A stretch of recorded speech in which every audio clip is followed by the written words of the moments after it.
It's Wednesday, February 28th. I'm Tre'vell Anderson. And I'm Priyanka Arabindi, and this is What a Day, where we will soon be eating all of our Wendy's meals at off-peak hours only because the chain is introducing surge pricing. Yes, the Wendy's CEO revealed that the price of our Frosties could soon rise and fall based on hourly demand. And sir, this is not Uber. This is a Wendy's. What is you doing? Absolutely no. On the show, what to watch for in today's Supreme Court hearing about the ban on bump stocks for guns. Plus, Israel and Hamas now signal that they are not getting closer to a ceasefire deal. But first, there are 3 days left until a partial government shutdown. And as of now, lawmakers have yet to reach a deal to avert it. And the clock starts now since the House returns today after a 10-day-long break. If this feels like deja vu, you are not wrong at all. Back in January, Congress went down to the wire and passed a short-term funding bill that set two separate deadlines, one on March 1st and one on March 8th, to pass a series of spending deals for the year. But apparently, the 40-some days that they've had in between have not yet been enough. Congressional leaders have until the end of the night Friday to get this all figured out, and as of yesterday, they seemed optimistic about averting a partial shutdown, which is definitely progress. But still, there is not a plan. Yeah, and we've established, especially on this show, how disruptive and harmful government shutdowns can be. Right. What has kept lawmakers from striking a deal this time to avoid that? Very simply, it's because of House Republicans. Hard-right Republicans have refused to support a spending deal that doesn't write in some of their wackadoodle priorities, including reversing a federal rule that broadens access to abortion medication and restricting the Department of Veterans Affairs from flagging certain veterans in federal background checks to buy guns. The margins in the Republican-held House are increasingly thin, so there's really not a lot of room for this increasingly vocal and increasingly combative wing of the party to do what they do without holding up everybody else. And again, if this is all seeming like deja vu, it's because this same group of ultra-right-wing conservatives have been the reason that the government has been brought to the brink of total or partial shutdown 3 times in the past 6 months alone. These people, who famously have achieved nothing, work incredibly hard to shut down our government every chance that they get. It is literally the only thing they seem to care about. It is wild. And their colleagues really aren't happy about it. Democratic-ish Senator Joe Manchin of West Virginia, of all people, told CNN, quote, "I swear to God, it is sinful what is going on and the games that are being played right now with the American people." Look at me and Joe Manchin agreeing on something for once. Seriously, like House Republicans will bring everyone else together, apparently. But during a private meeting with the president and other congressional leaders yesterday, Republican House Speaker Mike Johnson actually committed to avoiding a shutdown. Take a listen to him speaking to reporters afterwards. We're very optimistic. I hope that the other leaders came out here and told you the same. We believe that we can get to agreement on these issues and prevent a government shutdown, and that's our first responsibility.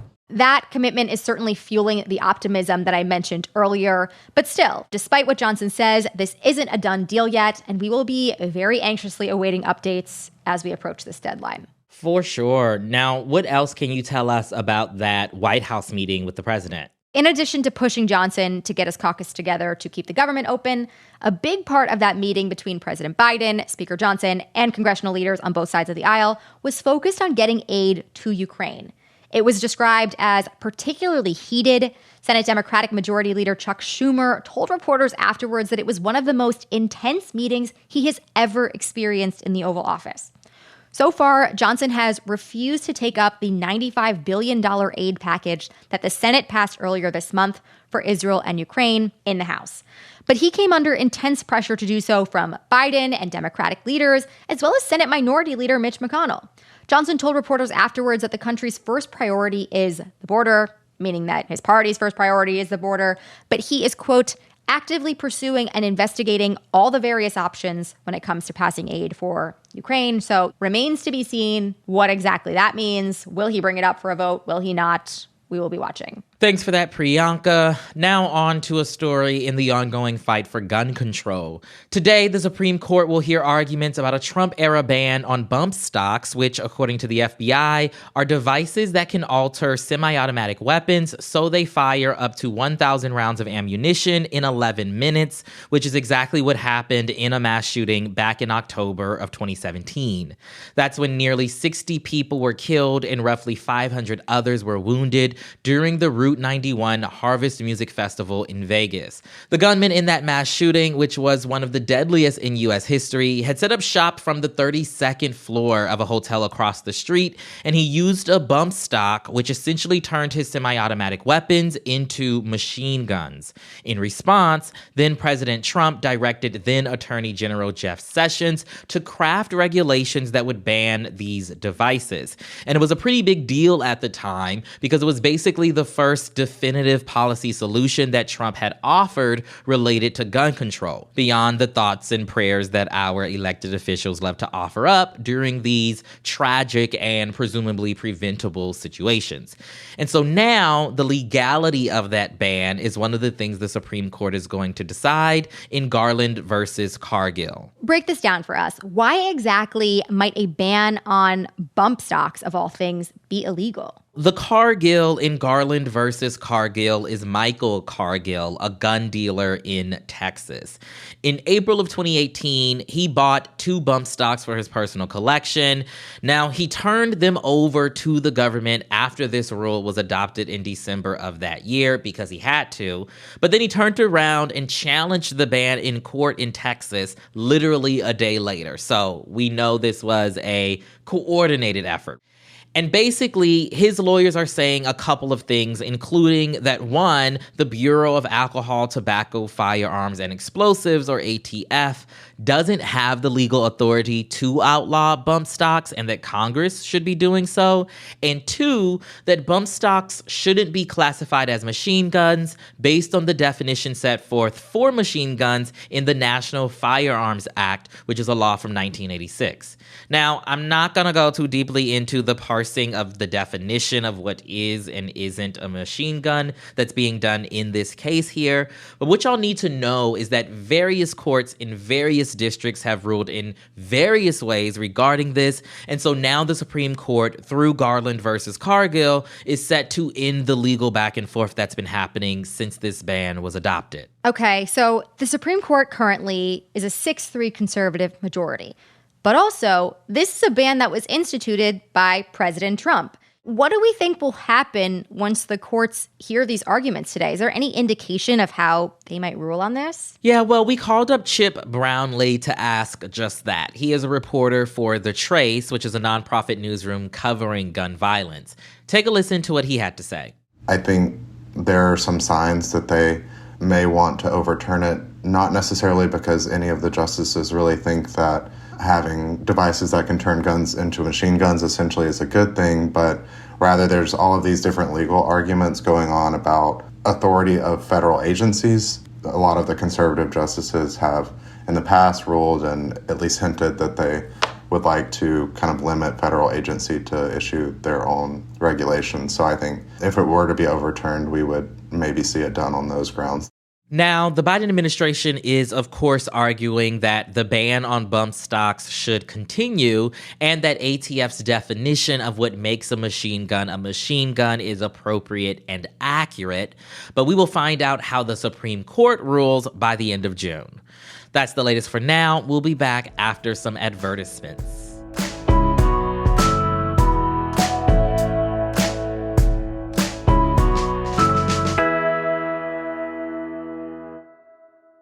Academy Award winner Kate Winslet stars in the new HBO original limited series, The Regime. Within the walls of her palace, the charming and terrifying Chancellor, played by Winslet, becomes increasingly paranoid and delusional. With her nation on the verge of greatness, she will stop at nothing to prove her worth on the world stage or end up an international disaster. From executive producers of Succession, HBO's The Regime premieres this Sunday on Max. Hi there. I'm Liza Powell O'Brien, and I'm a writer, a reader, and the wife of someone you may have heard of. And I'm here to tell you about the newest season of my podcast for Team Coco, Significant Others. Each week, we tell stories you may not know about a person you probably do, like Benedict Arnold, whose wife Peggy may be the reason he almost succeeded in betraying his country. Look for Significant Others wherever you get your podcasts. As a chef and a restaurant owner, I'm as meticulous about my cookware as I am about my ingredients. That's why I love Made in Cookware. Each pan they make isn't just designed to perform, it's crafted to last. As a mom, I love that I can trust Made In. It's made from the world's finest materials, so I can feel good about what I'm feeding my family. I'm Chef Brooke Williamson, and I use Made in Cookware. Let's wrap up with some headlines. Headlines. For an update on that potential ceasefire between Israel and Hamas, things look pretty bleak. We told you yesterday that President Biden said he hopes that a ceasefire agreement between Israel and Hamas could happen as early as next week. But both Israel and Hamas played down that progress, holding firm in their own demands. Israeli officials said Biden's comments caught them off guard. Israel says they want a deal as soon as possible, but Hamas keeps demanding more than what Israel is willing to offer. On the other hand, Hamas has consistently said that Israel must end the war in any deal that the parties agree to, something that Israeli Prime Minister Benjamin Netanyahu previously called, quote, delusional. Tensions are obviously high, especially with Ramadan, the holy month of fasting for Muslims, less than 2 weeks away. And yesterday, a UN official told the Security Council that well over 500,000 people in the Gaza Strip are, quote, just a step away from famine, and that unless aid drastically increases, famine is practically inevitable. Almost 30,000 people have been killed in Israeli attacks since October 7th. Michigan held its primary elections yesterday, and on this show, we have been discussing the Listen to Michigan campaign, which pushed Democrats to vote uncommitted as a means of voicing disapproval for President Biden's handling of Israel's war against Hamas. Days before the polls opened, the organizers of that campaign told CNN that they wanted to recruit at least 10,000 voters to their cause, in a reference to the just 10,000 vote margin by which Trump won Michigan in 2016. As we went to record this at 9 p.m. Eastern, they had surpassed that goal by a large margin already. Hopefully that pushes Democrats, pushes President Biden, pushes people to really listen to their concerns, what they have to say, and why they felt so impassioned about taking this stand. Absolutely. The Texas Court of Appeals rejected an appeal yesterday in the case of Ivan Cantu, who is scheduled to be executed tonight for the murder of his cousin and cousin's fiance in 2000, despite developments that have cast serious doubts on the legitimacy of his conviction. Cantu's appeal cited evidence that a key witness lied in her testimony during his 2001 trial, later admitting to doing so. And numerous supporters have been attracted to Cantu's cause, including celebrities like Kim Kardashian, politicians such as Texas Congressman Joaquin Castro, and Massachusetts Congresswoman Ayanna Pressley, and even the lead juror in the trial that put him on death row in the first place. Texas Governor Greg Abbott still has the power to delay or stop Cantu's execution. The Starbucks Workers United Union made a big breakthrough yesterday. The company agreed to start discussions to achieve a contract for its union members, according to statements from both Starbucks and the union. So far, workers voted to unionize at more than 370 cafes all across the country. But Starbucks has notoriously refused to bargain with them. And according to Bloomberg News, the company was even withholding credit card tipping, which was an employee benefit available only at non-union cafes. That's wild. But yesterday, the union said in their statement that Starbucks has now extended that credit card tipping and other benefits to union workers, quote, as a sign of good faith. Bizarre to me. They just work at a cafe. It's not really a sign of good faith. It just should be the norm. But all right. The company and the union also said that they'll begin resolving the litigation standing between them. You might remember that back in October, Starbucks sued Workers United over a pro-Palestinian social media post. Then the union countersued for defamation. There's still a lot to be worked out, of course, but in the meantime, big congratulations to the Workers United. It has been a long, hard fight. Macy's core business model of making stores so big you get lost in them on the way out of the mall and then buy something by accident is no longer cutting it. The company announced yesterday that it would close 150 of its locations over the next 3 years. This move follows the appointment of Macy's new CEO, Tony Spring, who aims to restore reliable profitability to the struggling 166-year-old retailer.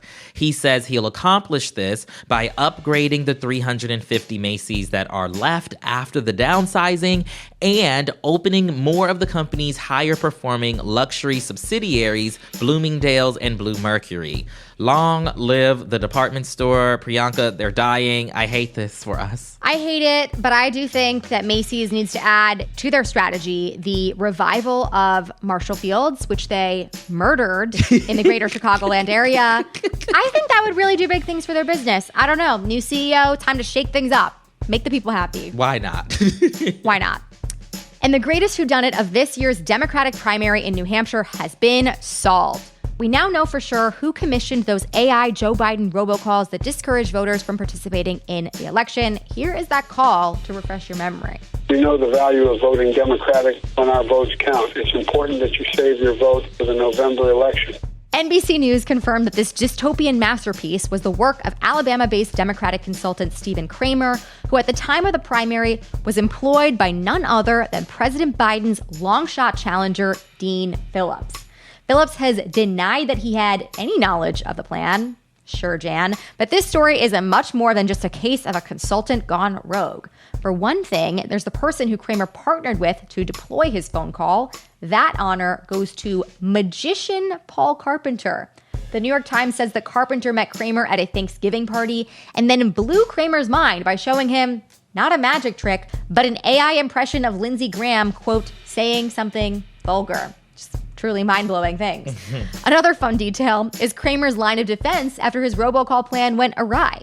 He claims that he did it not to boost his own candidate, but to inspire regulators to clamp down on the use of AI in political campaigns. Just a true good Samaritan we got on our hands.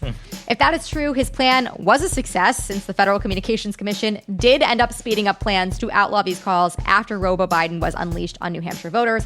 But Kramer's magician/collaborator tells a very different story. He told the New York Times that Kramer, quote, got caught and now he's trying to make himself look like a good guy. I just gotta say, I'm on the magician's side here. Listen, this Kramer person is not a patriot. No. He didn't do this to make the government act. Like, cut it out. Because if that was the case, he could have blown the whistle in a very different way. You didn't have to tell people to not go vote. So, like, isn't he liable in some way? Like, can't he get in lots of trouble for doing this? Anyways, not my circus, not my monkeys. Is that the phrase? Maybe. Something like that, I mean, right? I guess this is my circus in a way, but I don't know if I want it to be. And those are the headlines. One more thing before we go. Alabama's Supreme Court shocked pro-choice supporters across the country after they essentially redefined personhood by ruling the destruction of embryos as a crime.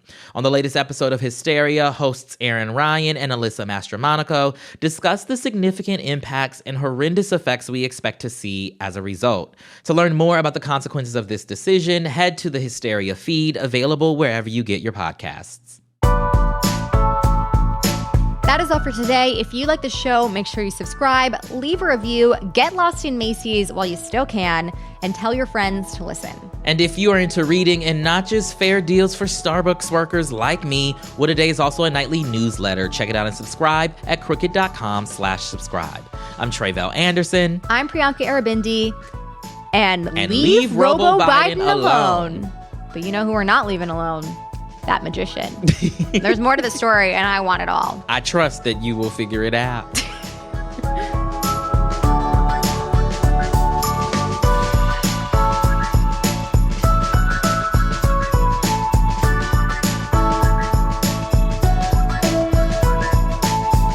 What a Day is a production of Crooked Media. It's recorded and mixed by Bill Lance. Our associate producers are Raven Yamamoto and Natalie Bettendorf, with production help today from John Milstein, Greg Walters, and Julia Clare. Our showrunner is Leo Duran, and our executive producer is Adrian Hill.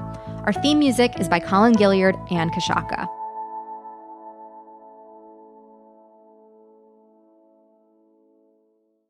As a chef and a restaurant owner, I'm as meticulous about my cookware as I am about my ingredients. That's why I love Made in Cookware. Each pan they make isn't just designed to perform, it's crafted to last. As a mom, I love that I can trust Made in. It's made from the world's finest materials, so I can feel good about what I'm feeding my family. I'm Chef Brooke Williamson, and I use Made in Cookware. Shop chef-quality pots and pans at madeincookware.com. Hi there. I'm Liza Powell O'Brien, and I'm a writer, a reader, and the wife of someone you may have heard of. And I'm here to tell you about the newest season of my podcast for Team Coco, Significant Others. Each week, we tell stories you may not know about a person you probably do, like Benedict Arnold, whose wife Peggy may be the reason he almost succeeded in betraying his country. Look for Significant Others wherever you get your podcasts.